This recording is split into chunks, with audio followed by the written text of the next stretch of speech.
નમસ્કાર મિત્રો, સ્વાગત છે તમારું આપણી આ યુટ્યુબ ચેનલમાં જેનું નામ છે ગુજરાતી જીકેની જમાવટ। તો દેશભરના કેન્દ્ર સરકારના 55 લાખ કરતાં વધારે નિવૃત્ત પેન્શનર્સ અને વિવિધ રાજ્ય સરકારના કરોડો નિવૃત્ત પેન્શનર્સો માટે સરકાર દ્વારા મહત્વની એડવાઇઝરી જાહેર કરવામાં આવી છે। મિત્રો, મોંઘવારી ભથ્થાથી લઈ અને જીવન પ્રમાણપત્ર સહિતના કુલ 8 બાબતોને લઈ અને મિત્રો એપ્રિલ મહિનાથી સરકાર દ્વારા મહત્વપૂર્ણ ફેરફારો જે છે તે મિત્રો જાહેર કરવામાં આવ્યા છે। આજના વિડીયોમાં આપણે પેન્શનર્સો માટેની આ અતિ મહત્વની જાહેરાત જે સરકાર દ્વારા કરવામાં આવી છે તેને લઈને વિડીયોમાં આપ સુધી પહોંચાડી જાહેરાતો। તો સરકાર દ્વારા લાખો કરોડો પેન્શનર્સો માટે આનંદની વાત છે, કારણ કે સરકાર દ્વારા 8 મહત્વપૂર્ણ બાબતોને લઈ અને અતિ મહત્વની એડવાઇઝરી લાખો કરોડો પેન્શનર્સો માટે જાહેર કરવામાં આવી છે। વિડીયોમાં વિગતવાર જાણીએ કે કઈ કઈ 8 બાબતોને લઈ મહત્વપૂર્ણ બાબતો આપ પેન્શનર્સો તો આપને જાણવી જરૂરી છે। તો આજના વિડીયોમાં આ બાબતને લઈને વિગતવાર ચર્ચા કરીએ। તો વિડીયોના અંત સુધી આપ બન્યા રહો અને જો આપ અમારી ચેનલમાં નવા હોય તો અમારી ચેનલને તમે લાઇક, શેર, સબસ્ક્રાઇબ કરી બાજુમાં રહેલું બેલ આઇકોન દબાવી દેશો। ઓલ નોટિફિકેશન ઓન પણ કરી લેશો, જેથી કરીને ચેનલ પર મૂકવામાં આવતા ભરતીઓના નોટિફિકેશન, ભરતીઓના પરિણામ તેમજ સરકારી કર્મચારી, પેન્શનર્સ અને આવા લગતા ન્યૂઝ તમને અમારા ચેનલના માધ્યમથી સરળતાથી ઉપલબ્ધ થઈ જાય। તો વાત કરીશું મિત્રો દેશભરના કરોડો પેન્શનર્સો આનંદો, કારણ કે મોંઘવારી ભથ્થાથી લઈને જીવન પ્રમાણપત્ર સુધી નિવૃત્ત કર્મચારીઓએ આ 8 મહત્વપૂર્ણ બાબતો જાણવી જોઈએ। વાત કરીશું આરબીઆઈની નવી માર્ગદર્શિકા મુજબ પેન્શન ચૂકવણી પ્રક્રિયા, મોંઘવારી ભથ્થું અને જીવન પ્રમાણપત્ર સહિત 8 મહત્વપૂર્ણ બાબતો વિશે જાણીશું।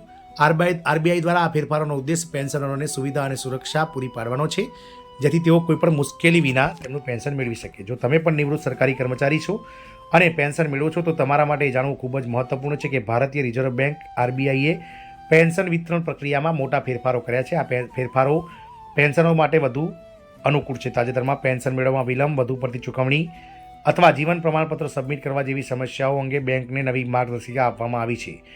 વાત કરીશું પહેલો ફેરફાર, તો મોંઘવારી ભથ્થાના દરમાં સુધારો। જો સરકાર મોંઘવારી ભથ્થાના દરમાં સુધારો કરે છે તો બેંકોને તાત્કાલિક તેમની પેન્શન વિતરણ શાખાઓને આ ફેરફાર અનુસાર પેન્શનરોને ચૂકવણી કરવા માટે અધિકૃત કરવાનો નિર્દેશ આપવામાં આવ્યો છે।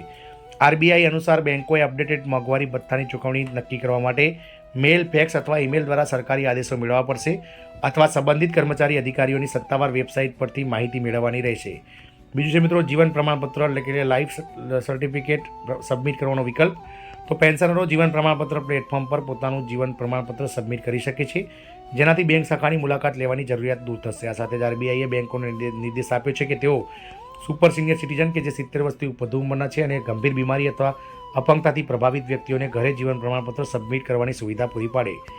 ત્રીજો મહત્વનો ફેરફાર આરબીઆઈ દ્વારા સૂચવવામાં આવ્યો છે, પેન્શનરનું અવસાન થયા પછી જે છે તે મિત્રો તેના ફેમિલી પેન્શનને ખાતામાં પેન્શન નહીં આવે, પરંતુ તે જ ખાતામાં જમા થશે। જો પેન્શન ધારકની પત્ની અથવા પતિ ફેમિલી પેન્શનના લાભાર્થી હોય તો તેમણે નવું ખાતું ખોલાવવાની જરૂર નથી, કારણ કે તેમણે મિત્રો જ્યારે તેમના હસબન્ડ અથવા તો વાઇફ જે ગવર્મેન્ટ કર્મચારી હશે અને જેમણે ખાતું ખોલાવ્યું હશે પેન્શન માટે, ત્યારે નોમિનીમાં તેમનું નામ રાખ્યું હોય તો આપોઆપ એ ખાતામાં પૈસા આવશે। ચોથું છે પેન્શન ક્યારે જમા થાય છે, તો બેંકોએ પેન્શન ચૂકવવા અધિકારીઓ દ્વારા આપવામાં આવેલી સૂચનાઓ અનુસાર પેન્શન તેના નિયત સમયે જમા કરવાનું રહેશે। પાંચમી મહત્વની એડવાઇઝરી આરબીઆઈ દ્વારા બહાર પાડવામાં આવી છે, વધારાની ચૂકવણી।